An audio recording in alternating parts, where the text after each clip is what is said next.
اللہ اللہ اللہ اللہ.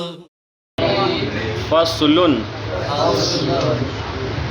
ای ھذا فصل فی بیان آداب الوضو. یہ فصل وضو کے آداب کے بیان میں ہے. آداب وضو، وضو کے آداب یعنی وضو کے مستحبات. وضو کے کس کا بیان ہونے جا رہا ہے؟ وضو کے مستحبات کا. وضو میں مستحب کئی چیزیں ہیں. یہ جو آداب ہے نا، آداب جمع ہے ادب کی. ادب کسے کہتے ہیں؟ الگ الگ لوگوں نے اس کی تعریف کی. بعض لوگوں نے کہا اچھی خصلت کو ادب کہتے ہیں. بعض لوگوں نے کہا وضع الاشیاء فی محلھا، اشیاء کو ان کی جگہ میں رکھنا. بعض لوگ کہتے ہیں ادب کہیں یا اس کو مستحب کہیں، بات ایک ہی ہے. کہتے ہیں جس کے کرنے پر، جس کو انجام دینے پر ثواب ملے اور نہ کرنے پر کوئی مذمت نہ کی جائے. اور بعض نے اس کی یہ تعریف کی مستحب کی کہ جسے رسول اللہ صلی اللہ علیہ وسلم نے 1-2 مرتبہ کیا ہو تو وہ کام مستحب ہے. بہرحال تو وضو کے اندر جو مستحبات ہیں وہ کئی ہیں. وضو کے اندر جو مستحبات ہیں کئی ہیں، کافی تعداد میں ہیں. یہاں پر انہوں نے گنتی کے ساتھ 14 بیان کیے ہیں. صاحب نور الایضاح نے کتنے بیان کیے ہیں؟ 14 بیان کیے ہیں. حالانکہ فتح کے اندر 20 سے زیادہ بیان کیے گئے ہیں، اور خزائن کے اندر اور خزائن کے اندر 60 سے زیادہ بیان کیے گئے ہیں، 60 سے بھی زیادہ. تو فقہائے کرام نے اپنے اپنے حساب سے ان کی تعداد بیان کی ہے. تو یہاں 14 ذکر کر رہے ہیں. آپ یہ نہ سمجھیں کہ 14 ہی ہے، یا آپ کوئی اور کتاب پڑھیں اس میں مل جائیں آپ کو اور زیادہ، تو آپ سوچو یا تو وہ غلط یا یہ غلط. ٹھیک ہے؟ تو اتنا ذہن کشادہ ہونا چاہیے کہ آپ یہ فیصلہ لیں نہ وہ غلط نہ یہ غلط. انہوں نے اپنے حساب سے 14 بیان کیے ہیں، حالانکہ بعض حضرات نے تقریباً 29 بیان کیے اور بعض نے 60 سے بھی زیادہ بیان کیے ہیں. دیکھیں، من آداب الوضوء 14 شیئا. وضو کے آداب میں سے 14 چیزیں ہیں. وضو کے آداب میں سے اور ہم اس کا بالکل سلیس آسان ترجمہ کر دیں، ترجمانی کر دیں تو ہم کہیں گے کہ وضو کے مستحبات 14 ہیں. وضو کے مستحبات 14 ہیں. لیکن یہ یاد رہے دوسری کتابوں میں اور کیا بہار شریعت میں ہی دیکھیں گے آپ کو زیادہ ملیں گے، 14 سے زیادہ ملیں گے. تو جو انہوں نے یہاں ذکر کیے اس کے حساب سے 14 ہیں. اب وہ کیا کیا ہیں دیکھیں. الجلوس فی مکان مرتفع. الجلوس بیٹھنا، فی مکان، مکان مانے جگہ، مرتفع بلند جگہ. الجلوس فی مکان مرتفع، اونچی جگہ پر بیٹھنا وضو کرنے کے لیے، تاکہ جب آپ وضو کریں تو پانی بہہ کر آپ کے پاس ہی اکٹھا نہ ہو. پتہ لگے سب سے نیچی جگہ بیٹھ گیا تو وضو کا پانی اسی کے نیچے آ کر جمع ہونے لگے گا. تو بلند جگہ پر بیٹھنا. کتنے ہو گئے؟ ابھی ایک ہی ہوا. واستقبال القبلہ، اور قبلے کی طرف منہ کرنا، چہرہ کرنا، یہ مستحب ہے. اور یاد رہے ہم بتا چکے، تعریف کر چکے مستحب کی، کہ مستحب وہ عمل ہے جسے حضور صلی اللہ تعالی علیہ وسلم نے 2-1 مرتبہ کیا ہو اور نہ کرنے پر کوئی مذمت نہیں کی جائے گی، کوئی گناہ نہیں ہوگا. اگر کوئی پورب کی طرف منہ کر کے بیٹھ گیا ہمارے یہاں ہندوستان میں تو بھی وہ گناہ گار نہیں ہے، آپ اس کو برا نہیں کہہ سکتے ہیں. دیکھیں، واستقبال القبلہ، اور قبلے کی طرف رخ کرنا، یعنی قبلے کی طرف رخ کر کے بیٹھنا وضو کے لیے.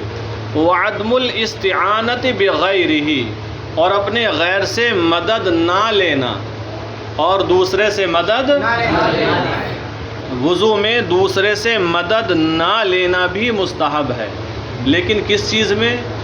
ہم نے آپ سے کہہ دیا کہ جاؤ وضو کے لیے پانی لے آؤ، تو یہ مدد لینا ہوا یا نہیں ہوا؟ حالانکہ فقہائے کرام نے لکھا ہے کہ وضو میں دوسرے سے مدد لینا مکروہ ہے۔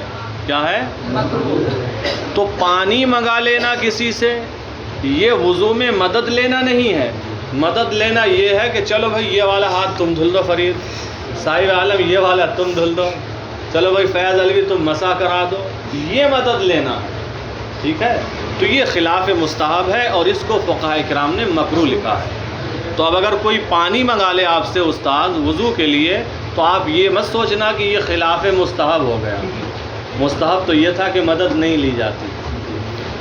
وعدم الاستعانت بغیرہ، اور دوسرے سے مدد نہ لینا۔ کتنے مستحبات کا بیان ہو گیا؟ 3 کا بیان ہو گیا۔ وعدم التکلم بکلام الناس، اور لوگوں جیسی باتیں نہ کرنا۔ جیسے عام طور سے باتیں کرتے ہیں تو وضو کے درمیان باتیں نہیں کرنا چاہیے۔ ہاں جو وضو کرتے ہوئے دعائیں لکھی گئی ہیں کہ اس عضو کو دھوتے ٹائم یہ دعا پڑھیں، فلاں وقت میں یہ دعا پڑھیں، وہ دعائیں پڑھنا چاہیے۔ لوگوں جیسی باتیں، اور بھائی اور سناؤ کیا ہو رہا ہے، کب گئے تھے فلاں جگہ، چلیں آج کل کو چھٹی ہے وہاں چل رہے ہیں، یہ سب باتیں نہیں ہونا چاہیے۔ وعدم التکلم بکلام الناس، اور لوگوں کی طرح، لوگوں کے کلام کی طرح باتیں نہ کرنا۔ والجمع بین نیت القلب وفعل اللسان، اور دل کی نیت اور زبان کے فعل کو جمع کرنا۔ دل کی نیت اور زبان فعل کو، اور فعل زبان کے فعل کو جمع کرنا، مطلب یہ ہے دل سے بھی آپ نیت کریں وضو کی، اور زبان سے بھی کہیں کہ میں نے وضو کرنے کی نیت کی۔ زبان سے بھی کہیں اور دل میں بھی نیت ہو، یہ کیا ہے؟ مستحب ہے۔ والجمع بین نیت القلب وفعل اللسان، اور دل کی نیت اور زبان کے فعل کو جمع کرنا۔ والدعاء بالمعصور، اور دعائے معصورہ پڑھنا، اور دعائے معصورہ پڑھنا یہ بھی کیا ہے؟ مستحب ہے۔ مثال کے طور پر کلی کرنے کے وقت بسم اللہ پڑھنے کے بعد یہ دعا پڑھے، چونکہ الگ الگ اعضاء کو دھونے کے وقت الگ الگ دعائیں ہیں۔ کلی کرنے کے وقت بسم اللہ پڑھنے کے بعد جب کلی کرنے جا رہا ہے تو اب یہ دعا پڑھے، اللہم اعنی علی تلاوت القرآن و ذکرک و شکرک و حسن عبادتک، یہ دعا پڑھے۔ اور ناک میں پانی ڈالتے ہوئے یہ دعا پڑھے، اللہم ارحنی رائحۃ الجنہ ولا ترحنی رائحۃ النار۔ اور چہرہ دھونے کے وقت یہ دعا پڑھے، اللہم بیض وجہی یوم تبیض وجوہ و تسود وجوہ۔ اور اپنے داہنے ہاتھ کو دھونے کے وقت یہ دعا پڑھے، اللہم اعطنی کتابی بیمینی وحاسبنی حسابا یسیرا۔ اور اپنے بائیں ہاتھ کو دھوتے وقت یہ دعا پڑھے، اللہم لا تعطنی کتابی بشمالی ولا من وراء ظہری۔ اور اپنے سر کا مسح کرنے کے وقت یہ دعا پڑھے، اللہم اذلنی تحت عرشک یوم لا ظل الا ظل عرشک۔ اور اپنے کانوں کے مسح کے وقت یہ دعا پڑھے، اللہم اجعلنی من الذین یستمعون القول فیتبعون احسنہ۔ اور اپنی گردن کا مسح کرنے کے وقت پڑھے، اللہم اعتق رقبتی من النار۔ اور اپنا دائنا پیر دھونے کے وقت دعا پڑھے، اللہم ثبت قدمی علی الصراط یوم تزل الاقدام۔ اور بایاں پیر دھوتے ہوئے دعا پڑھے، اللہم اجعل ذنبی مغفورا وسعی مشکورا وتجارتی لن تبور۔ تو یہ دعائیں معصورہ ہیں، معصور دعائیں ہیں جو احادیث سے ثابت ہیں۔ تو یہ دعائیں پڑھنا بھی کیا ہے؟ مستحب ہے۔ اور مستحب پر جب عمل کرتے ہیں تو ثواب ملتا ہے، لیکن اگر ترک کر دیں تو کوئی گناہ نہیں ہوتا ہے۔ والدعاء بالمعصور، اور دعائیں معصورہ پڑھنا۔ کتنے مستحبات کا بیان ہو گیا یہاں تک؟ صحیح سے بتاؤ ذرا، کتنے؟ شک میں پڑ گئے. فرید کتنے؟ 6 کا بیان ہو گیا. کتنے ہو گئے صاحب عالم؟ 6. چلو. والتسمیۃ عند کل عضو، اور ہر عضو کو دھوتے وقت بسم اللہ پڑھنا، یہ بھی مستحب ہے. وادخال خنصرہ فی سماخ اذنیہ، اور اپنے دونوں کانوں کے سوراخوں میں خنصر کو داخل کرنا، ہاتھوں کی جو چھوٹی انگلی ہے، ہاں خنصر کو داخل کرنا اپنے دونوں کانوں کے سوراخوں میں.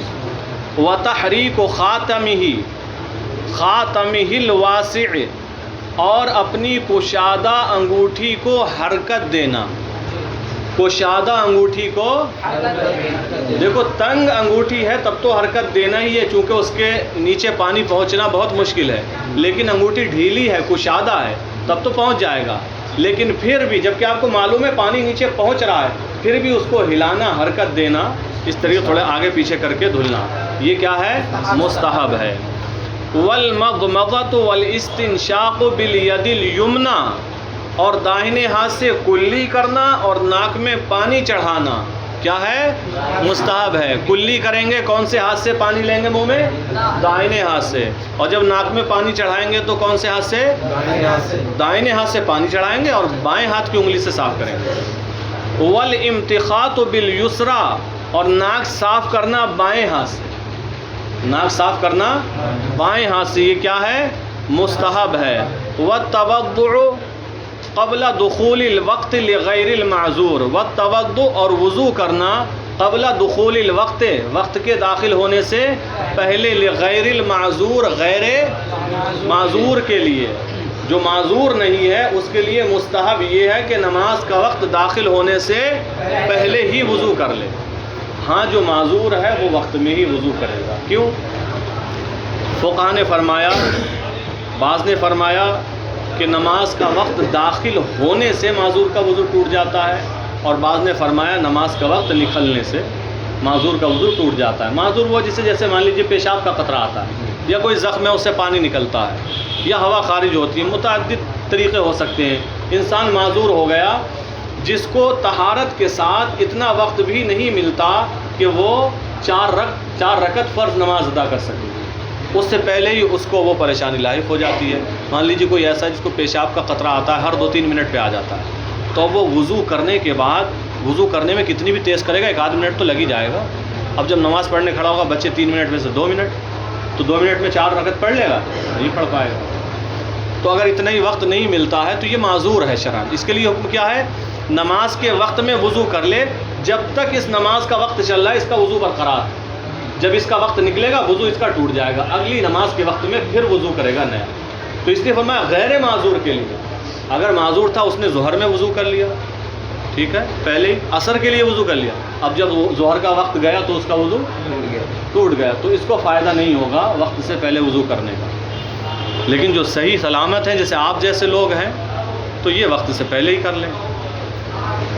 والتوضؤ قبل دخول الوقت لغیر المعذور، اور غیر معذور کے لیے وقت داخل ہونے سے پہلے وضو کرنا کیا ہے؟ یہ بھی مستحب ہے. والاتیان بالشہادتین بعدہ اے بعد الوضو، اور وضو کرنے کے بعد شہادتین کو لانا. اتیان مانے لانا، یعنی یہ پڑھنا اشہد ان لا الہ الا اللہ ایک شہادت، واشہد ان محمد رسول اللہ، یہ شہادتین ہیں. ایک اللہ کے اکیلا ہونے کی شہادت دینا، توحید کی شہادت دینا، ایک رسول اللہ علیہ السلام کی رسالت کی شہادت دینا.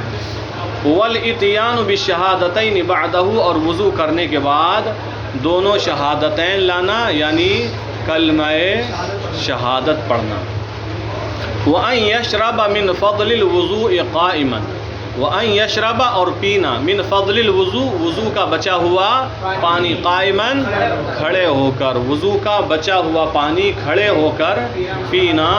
وَأَن يَقُولَ اور یہ کہے اللہم اجعلنی من التوابین واجعلنی من المتطہرین، اللہم اجعلنی، اے میرے اللہ تو مجھے بنا دے، کر دے، من التوابین، خوب توبہ کرنے والوں میں سے، واجعلنی من المتطہرین، اور مجھے خوب طہارت حاصل کرنے والوں میں سے بنا دے۔